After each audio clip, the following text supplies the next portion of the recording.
CPM বিজেপির পর এবার তৃণমূলের প্রার্থী তালিকা প্রকাশ হলো।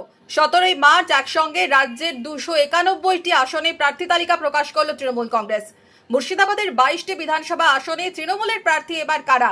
পুরনো মুখেই ভরসা এবারেও, নাকি নতুন মুখে নতুন সমীকরণ? মঙ্গলবার দুপুরে বহু কৌতূহলের অবসান হলো। তৃণমূল সুপ্রিমো মমতা বন্দ্যোপাধ্যায় তৃণমূলের প্রার্থী তালিকা প্রকাশ করলেন আনুষ্ঠানিকভাবে। এক ঝলকে দেখে নেওয়া যাক 26-এর ভোটে মুর্শিদাবাদ জেলার 22 বিধানসভা কেন্দ্রে তৃণমূল কংগ্রেসের প্রার্থী হলেন কারা।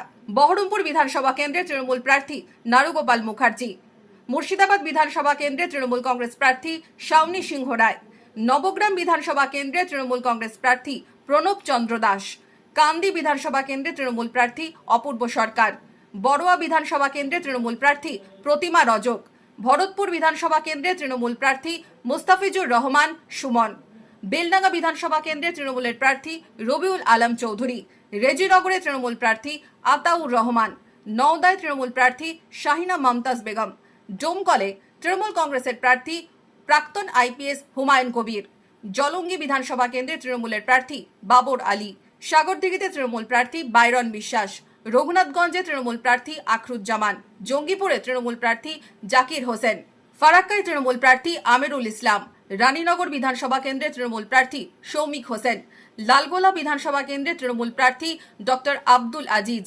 ভগবানগোলা বিধানসভা কেন্দ্রে তৃণমূল প্রার্থী রেয়াত হোসেন, হরিহরপাড়া বিধানসভা কেন্দ্রে তৃণমূল প্রার্থী নিয়ামত শেখ, খড়গ্রামে তৃণমূল প্রার্থী আশিস মার্জিত, শমশেরগঞ্জ বিধানসভা কেন্দ্রে তৃণমূল প্রার্থী নূর আলম, সুতি বিধানসভা কেন্দ্রে তৃণমূল প্রার্থী ইমানি বিশ্বাস। 23 এপ্রিল ভোট মুর্শিদাবাদ জেলায়। প্রার্থী ঘোষণার পরেই মুর্শিদাবাদ জেলা জুড়েই উচ্ছ্বাস তৃণমূল কর্মী সমর্থকদের। Bureau report, imagine community media.